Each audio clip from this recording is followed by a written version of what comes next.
உங்கள் இல்லங்களில் வந்து உங்கள் உள்ளங்களை உயிர்ப்பிப்பது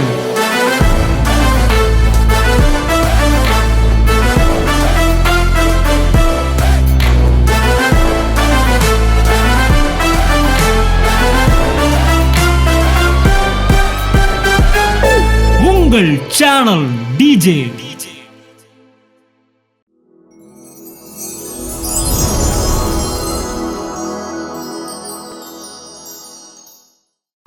கர்த்தருடைய பரிசுத்த நாமத்துக்கு மகிமை உண்டாவதாக. என் பேர் ஆர்த்தி, நான் மன்னார்குடியிலேருந்து வரேன். எங்கள் ஃபேமிலி வந்து ஹிந்து பேக்ரவுண்ட் ஃபேமிலி தான். எங்கள் ஃபேமிலியிலேருந்து ஃபஸ்ட்டு ரசிக்கப்பட்டது எங்கள் அம்மா. அதனால் சின்ன வயசுலேருந்தே ஏசப்பா பற்றி சொல்லி கொடுத்து தான் வளர்த்தாங்க. அவங்க எங்களுக்கு வந்து டீப்பாக வந்து அவ்வளோ வந்து சத்தியம் தெரியாட்டினாலும் அம்மா வந்து சின்ன வயசுலேருந்தே கர்த்தர் வந்து நல்லவங்க, கர்த்தர் வந்து அன்பானவங்க அப்படிங்கிற அந்த சத்தியத்தில் தான் வளர்ந்தோம், நானும் தம்பியும். அதுக்கப்புறம் காலேஜ் வந்து காருண்யாவில் தான் வந்து பிடெக் அக்ரிகல்ச்சரல் இன்ஜினியரிங் வந்து 2017 21 பேட்ச்சு படிச்சுட்டு இருந்தோம். இந்த சத்தியத்தில் இருந்துட்டு எது கேட்டாலும் ஏசப்பா பண்ணுவாங்க அப்படிங்கிற அந்த நம்பிக்கையிலேயே ப்ரேயர் பண்ணிவிட்டு அப்படியே இருந்துகிட்டு இருந்தோம். அப்புறம் காருண்யா போனதுக்கப்புறம் அவங்க ஏசப்பா பற்றி நிறையா சொல்லுவாங்க, ப்ரேயர் அதெல்லாம் நிறையா நடக்கும், கண்டக்ட் பண்ணுவாங்க, போய் அட்டன் பண்ணிட்டு அப்படி இருந்தோம். அப்போ வந்து 2020 அந்த கொரோனா லாக்டவுன் போட்டதில் வந்து வீட்டில் வந்து இருந்துட்டோம். அப்போ அம்மா சொன்னாங்க, அந்த கொரோனா டயத்தில் கொஞ்சம் பயமாக இருக்கும், எல்லாம் ஒரு மாதிரி இருந்துச்சு. அம்மா சொன்னாங்க, ஜஸ்டின் பிரதர் மெசேஜ் நல்லா இருக்குது, கேட்டுப்பாரு அப்படின்னு சொன்னாங்க. எனக்கு வந்து கேட்டுட்டு ஒரு மாதிரி என்ன ஃபஸ்ட்டு என்னமோ டிஃப்ரெண்ட்டாக இருந்துச்சா, என்ன எப்படி அப்ரோச் பண்ணுறதுன்னு தெரில. அப்போ தான் அந்த ஸ்டார்டிங் ஸ்டேஜ் இது தேவனுக்குள்ளே வரப்போ டீப்பாக வர்றது அப்போ ஸ்டார்டிங்காக இருந்ததுனால, சரி அம்மா தப்பாக நமக்கு சொல்லித்தர மாட்டாங்க, அம்மா கரெக்டாக தான் சொல்லி தருவாங்க அப்படிங்கிறதுல வந்து சரி கேட்போம் அப்படின்ட்டு இருந்தேன். ஆனால் வந்து போய் டக்குன்னு கேட்கல. அப்புறம் ஒரு நாள் பார்க்குறப்ப ட்ரோல் மாதிரி பண்ணிட்டு இருந்தாங்களா, என்ன இருக்குது 2 செகண்ட் வீடியோவில் எப்படி வந்து ஒருத்தவங்களை பற்றி புரிஞ்சுக்க முடியும்னு சொல்லிட்டு, சரி நம்ம ஃபுல் மெசேஜ் ஒன்று போய் ஃபுல்லாக கேட்டுருவோம் அப்படின்னு சொல்லிட்டு ஒரு மெசேஜ் போய் ஃபுல்லாக கேட்டேன். பார்த்தா அதில் அவங்க ட்ரோல் பண்ணுறதுக்கு சம்மந்தமே இல்லை. எல்லாமே அவ்வளோ அழகாக வந்து தேவன் வந்து எவ்வளோ அன்பானவர்னு எனக்கு தெரியும், ஆனால் இவ்வளோ அன்பானவரானு அந்த மெசேஜில் தான் கத்திட்டு, அதுக்கப்புறம் சரி நம்ம மெசேஜ் டெய்லி கேட்போம் அப்படின்னு சொல்லிட்டு, அதுக்கப்புறம் பிரதர் வந்து லைவ் போடுறப்பெல்லாம் வந்து கரெக்டாக அப்புறம் வந்து கொஞ்சம் ஃபாலோ பண்ணி கேட்க ஆரம்பிச்சாச்சு. 2020 தான் ஃபஸ்ட்டு 2020 நவம்பரில் தான் பிரதரோட அந்த மெசேஜ் வந்து ஸ்டார்ட் பண்ணி கேட்க ஆரம்பித்தது. அப்போ வந்து கேட்டுட்டு இருந்தோம். 2021 வந்து காலேஜ் வந்து pass out 4th year. Corona டைம்ங்கிறதுனால வந்து லாக்டவுன் தான், அவ்வளோவா கேம்பஸ் எதுவுமே வரல. அக்ரி இன்ஜினியரிங்கிறது வந்து அந்த புது கோர்ஸாக வேறு இருந்துச்சு, பெருசாக வந்து அவ்வளோ வந்து இதெல்லாம் வராததுனால சரி என்ன பண்ணுறதுன்னு தெரில. ஆனால் வந்து அப்போ வந்து ஜாபை பற்றின மைண்ட் செட்டே இல்லை, கடவுளுக்குள்ளே இன்னும் கொஞ்சம் டீப்பாக நம்ம வளரணும், அதுதான் வந்து இருந்துச்சு. முதலாவது தேவனுடைய ராஜ்யத்தையும் அவருடைய நீதியும் தேடுங்க, அப்புறம் எல்லாமே கூட கொடுக்கப்படும் அப்படிங்கிற வசனம் இருந்ததுனால சரி தேவன் அப்படி பண்ணலாம் அப்படின்னு சொல்லிட்டு தேவனுக்குள்ள அந்த இதுதான் இருந்துச்சு. கரெக்டாக 2021 எனக்கு ஆகஸ்ட் அப்போ கிராஜுவேஷனு, ஜூலை ஆகிட்டு என்ன படிக்கிறது, என்ன அடுத்தது ஜாப் தானே, என்ன போகிறது எதுவுமே தெரிலையே, சுத்தமாக ஒரு ஓப்பனிங் கூட இல்லாத மாதிரி இருக்கே அப்படிங்கிற மாதிரி இருந்தப்ப என் ஃப்ரெண்டு ஒரு வசனம் வந்துச்சு ஃபஸ்ட்டு. நான் உனக்கு போதித்து நீ நடக்க வேண்டிய வழியை உனக்கு காட்டுவேன், உன்மேல் என் கண்களை வைத்து உனக்கு ஆலோசனை சொல்லுவேன் அப்படின்னு ஒரு நாள் ஒரு சண்டே மெசேஜ் அப்போ அந்த வசனம் வந்துச்சு. வந்தது ஒரு வாட்டி வராமல் அது திரும்ப ஒரு 2-3 வாட்டி ஒரு 5 வாட்டி ஒரே நாளில் வந்துச்சா. சரி அப்போ நம்மளுக்கு தேவன் போதிப்பாங்க போல், எந்த பாதையில் நம்ம நடக்கணும் அப்படின்னு போதிப்பாங்க போல் அப்படின்னு சொல்லிட்டு சரி அப்படின்னு சொல்லிட்டு விட்டுட்டேன். அதுக்கப்புறம் என் ஃப்ரெண்டு வந்து திடீர்னு அந்த பொண்ணு வந்து ஃபோன் பண்ணி, இது மாதிரி நமக்கு வந்து கம்பைன்ட் இன்ஜினியரிங் சர்வீஸ்னு ஒரு எக்ஸாம் இருக்கான், அக்ரிகல்ச்சரல் இன்ஜினியரிங் படித்தா வந்து அக்ரிகல்ச்சரல் இன்ஜினியரிங் டிபார்ட்மெண்ட்டில் வந்து இது ஏஐ போஸ்டிங் இருக்கான், நம்ம அதுக்கு படிக்கலாமா அப்படின்னு திடீர்னு அவளாவே கேட்டான். சரி நம்ம படிக்கலாம், எதுவுமே தெரில, சரி இதுதான் அந்த ஓப்பனிங் போல் அப்படின்னு சொல்லிட்டு நானும் வந்து சரி படிக்கலாம் அப்படின்னு சொல்லிட்டு இது பண்ணிவிட்டு 2 பேரும் படிக்க ஆரம்பிச்சிட்டோம். கிராஜுவேஷன் எனக்கு ஆகஸ்ட்டுக்கு ஜூலையிலே எனக்கு தெரிஞ்சிருச்சு, ஓ இதுதான் அந்த பாதை போல், தேவன் இதை தான் சொல்கிறாங்க போலன்னு சொல்லிட்டு சரி அதுக்கப்புறம் வந்து இதில் படிக்கலாம் அப்படின்னு சொல்லிட்டு படிக்க ஆரம்பித்து போயாச்சு. நோட்டிஃபிகேஷன்லாம் ஆனால் வரல, ஒரு எக்ஸாம் இருக்குது அப்படின்னு மட்டும்தான் தெரியும். நோட்டிஃபிகேஷன் வந்து அப்போ ரிலீஸ் பண்ணல, 2021 ரிலீஸ் பண்ணல. அப்புறம் வந்து 2022 ஆகிடுச்சு, நோட்டிஃபிகேஷனே வரல. அப்புறம் வந்து 2021 டிசம்பரில் சொன்னாங்க, உங்களுக்கு February மந்த் வந்து நோட்டிஃபிகேஷன் கண்டிப்பாக வந்துடும் அப்படின்னு சொன்னாங்க. சரி February 2022 ஃபெப்ரவரியில் நோட்டிஃபிகேஷன் வந்துடும்னு சொல்லிட்டு ஒரு 6 மந்த் வந்து கிராஜுவேஷன் கம்ப்ளீட் பண்ணிட்டு அந்த ப்ரிப்பரேஷன்லேயே தான் இருந்தோம். அதுக்கப்புறம் பார்த்தா 2022 ஃபெப்ரவரியில் நோட்டிஃபிகேஷனே வரல. அதுக்கப்புறம் மார்ச் 3 அன்னைக்கு காலையிலே தூங்கிட்டு இருக்கிறப்ப திடீர்னு விக்டரி அப்படின்னு சொல்லிட்டு ஒரு வேர்டு மட்டும் வந்துச்சு. என்னடா விக்டரின்னு வருதே, இது நம்மளா யோசிக்கிறோம் போல், தூங்கி எழுந்திரிச்சோன்னே வந்துச்சா, சரி நம்மளா யோசிக்கிறோம் போல் அப்படின்னு நினச்சிட்டு விட்டுட்டேன். அதுக்கப்புறம் 2 நாளாக வந்து தொடர்ந்து விக்டரிங்கிற வார்த்தையிலேயே வந்து வேர்டு பைபிள் வேர்ட்ஸ் வருது. நாம் நம்மில் அன்பு கூறுகிறவராலே முற்றும் ஜெயம் கொள்கிறவர்கள் அப்படிங்கிற மாதிரி ஜெயமோ கத்தரால் வரும்னு சொல்லிட்டு அந்த விக்டரி ரிலேட்டட் மெசேஜே வர ஆரம்பிச்சிட்டு, சரி அதான் வந்துடும் போல் அப்படின்னு நினச்சிட்டு தான் அந்த மார்ச் எண்டில் எனக்கு நோட்டிஃபிகேஷன் வந்துடுச்சு. இது மாதிரி எக்ஸாம் வந்துடும், எப்போனா ஜூனில் வரும், இல்லாட்டி ஜூனில் வந்துடும், ஜூலையில் எப்போயாச்சும் வந்து எக்ஸாம் எழுதுறதுக்கு வந்துடும் அப்படின்னு சொல்லிட்டாங்க. சரின்னு சொல்லிட்டு இது பண்ணிவிட்டு விட்டேன். அடுத்த மாதம் வந்து 2022 ஏப்ரலில் கரெக்டாக தினம் ஒரு தீக்குச்சி புக்கு போடுவாங்கல்ல, அந்த புக்கு கவரில் பூரண வெற்றி அப்படின்னு சொல்லிட்டு ஒரு மெசேஜ், அந்த ரேப்பரில் பூரண வெற்றி அப்படின்னு இருந்துச்சு. சரி நான் வந்து விக்டரினா அது அந்த எக்ஸாம்னா ஒரு 2-3 ப்ராசஸ்லாம் இருக்கும்ல, நான் வந்து சரி வெற்றினா ஃபஸ்ட்டு ஒரு இதில் ஜெயித்தாலும் ஜெயந்தான், ரெண்டாவதுலாம் என்ன ஆகுங்கிற அப்படியும் யோசிச்சுட்டு இருந்தேன்.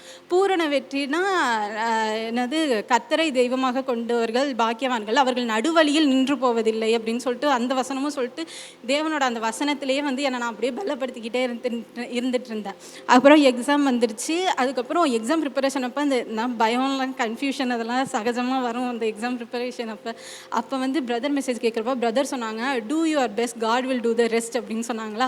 சரி அப்போ நம்மளோட பெஸ்ட்டு வந்து நம்மளால எக்ஸாம் அன்னைக்கு எவ்வளோ படிக்க முடியுதோ அவ்வளோதான், அது வரைக்கும் நம்ம படிச்சுட்டு விட்டுருவோம், கடவுள் கையில் கொடுத்துருவோம், கடவுள் எல்லாத்தையும் பார்த்துப்பாங்க அப்படின்னு சொல்லிட்டு நானும் விட்டுட்டேன். அதுக்கப்புறம் ப்ரேயரில் வச்சுருந்தேன், அது வந்து அந்த பயத்தை வந்து ரொம்ப கொண்டு போகாமல் அதோட விட்டுட்டு அப்படி இருந்துட்டேன். அதுக்கப்புறம் வந்து எனக்கு வந்து ஜூலை 2 அன்னைக்கு எக்ஸாம் கால்ஃபர் பண்ணி ஜூலை 2 அன்னைக்கு எக்ஸாம் எழுதினேன். ஜூலை எழுதிட்டு வந்துட்டேன். அதுக்கப்புறம் அன்றைக்கி ஒரு இதுதான், நான் எக்ஸாம் எழுதிட்டு ஒரு 5:30 மணிக்கு ஈவினிங் வீட்டுக்கு போகிறப்ப என்ன ஆச்சுன்னா, ஒரு மயில் வந்து பறக்கிற மாதிரி இருந்துச்சு. என்ன மயில் இவ்வளோ தூரம் பறந்து நம்ம பார்த்ததே இல்லையே அப்படின்னு சொல்லிட்டு விட்டுட்டேன். அப்போ தான் ஜான்ஜபராஜ் பிரதர் வந்து உங்கள் மீட்பர் உயிரோடு இருக்கார், கைவிட மாட்டார், தொடர்ந்து துதிசை மனமே உன் மீட்பர் உயிரோடு கூட இருக்கிறார்னு சொல்லிட்டு அந்த பாட்டு வந்து ஜூலை 2, 2022 தான் ரிலீஸ் பண்ணியிருந்தாங்க. சரி இந்த பாட்டு நம்ம பாடிட்டு தொடர்ந்து துதி செஞ்சுக்கிட்டே இருப்போம், நம்மளுக்கு வந்துடும் அப்படின்னு சொல்லிட்டு இது பண்ணிவிட்டு மயில் இருந்துச்சு பார்த்துட்டேன். அதுக்கப்புறம் ஜூலை 3 வந்து சண்டே அன்னைக்கு காலையில் வந்து என்னன்னா, இந்த எக்ஸாம் முடிச்சுட்டு ஆர்வ கோளாறுல சரி வந்து நம்ம எல்லாம் ஆன்சர் செக் பண்ணுவோம் அப்படின்னு சொல்லிட்டு செக் பண்ணுறதுல என்ன பண்ணிட்டேன், அந்த ஃப்ரண்ட் பேஜ் வந்து இதுக்கு மைனஸ் மார்க்லாம் கிடையாது, இந்த ஃப்ரண்ட் பேஜில் வந்து டேலி பண்ணி ஒரு இது போடுற மாதிரி இருக்கும் மார்க், அதுக்கு மட்டும்தான் மைனஸ் மார்க்கு.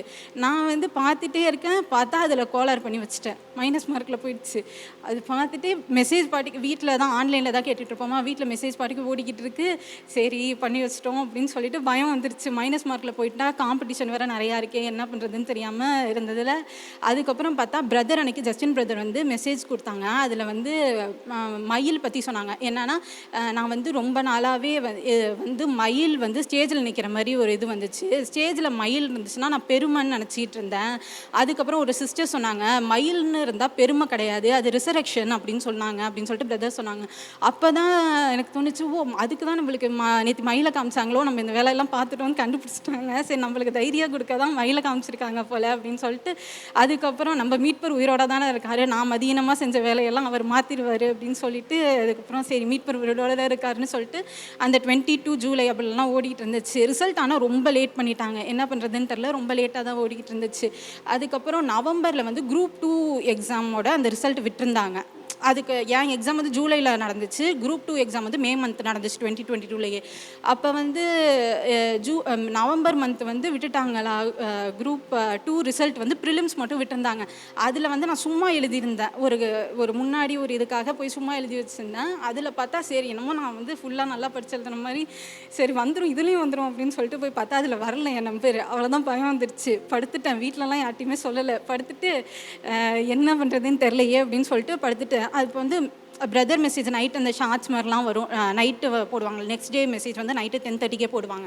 அப்போ வந்து எனக்கு நோட்டிஃபிகேஷன் வந்துச்சு, என்னடா நோட்டிஃபிகேஷன் வருதுன்னு சொல்லிட்டு பயத்திலே தூங்கிட்டு திரும்ப அந்த நோட்டிஃபிகேஷன் மட்டும் பார்த்தா அந்த இது மட்டும் அந்த தம்ப்நெயில் மட்டும் தெரியுது, என்னன்னா சொன்னதை செய்வார் அப்படின்னு சொல்லிட்டு போட்டிருந்துச்சு. சரி நம்மளுக்கு என்ன சொன்னாங்க, நம்ம ஜெயிச்சிருவோம்னு சொன்னாங்க, அப்போ நம்மளுக்கு சொன்னதை செஞ்சுருவாங்க, நம்ம ரிசல்ட்டில் நம்ம ஜெயிச்சிருவோம் அப்படின்னு சொல்லிட்டு சரி அப்படின்னு சொல்லிட்டு அதுக்கப்புறம் இது பண்ணால் அதுக்கப்புறம் எனக்கு வந்து Jan 13 அப்போ தான் ரிசல்ட் ஃபஸ்ட் ரவுண்ட் ரிசல்ட் வந்துச்சு. 10ஆம் வந்துருச்சு எனக்கு. அதுக்கப்புறம் வந்து அதே மாதிரி அதுக்கப்புறம் 2-3 ரவுண்டு இன்டர்வியூ நடந்துச்சு. எல்லாத்துக்கும் 2 வாட்டி ரிசல்ட் மாதிரி விட்டாங்க. கரெக்டாக வந்து எனக்கு March 2022 வந்து வெற்றின்னு சொல்லிட்டு அந்த வேர்டு வந்துச்சு. கரெக்டாக March 2023 எனக்கு ரேங்க் லிஸ்ட் விட்டுட்டாங்க. அதில் வந்து என் பேர் வந்துருச்சு. நான் என்ட்ரு ஆகிட்டேன் அந்த இதில். அதே மாதிரி April 2022 வந்து அந்த கவரில் பூரண வெற்றின்னு சொல்லிட்டு எனக்கு அந்த இது வந்துச்சா.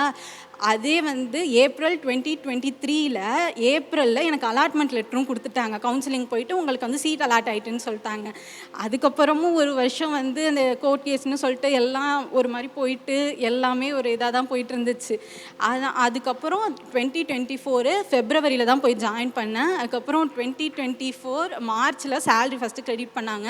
2024 ஏப்ரலில் தான் அந்த பூரண வெற்றின்னு எனக்கு 2022 தேவன் சொன்னாங்க. 2024 ஏப்ரலில் தான் ஃபஸ்ட் டைம் வந்து சர்ச்சுக்கு வந்துட்டு ஃபஸ்ட்டு அதுதான் வந்து பூரண வெற்றியாக நான் வந்து பார்க்குறேன். தேவனுக்கு நன்றி. இன்றைக்கி வந்து 25 ஆகிட்டு இப்போ தான் வந்து சாட்சி சொல்கிறேன். இது இப்போ தான் ஒரு ஃபுல்ஃபில்மெண்ட்டாக இருக்குது. தேவனுக்கு நன்றி. தேங்க்யூ. உங்கள் இல்லங்களில் வந்து உங்கள் உள்ளங்களை உயிர்ப்பிப்பது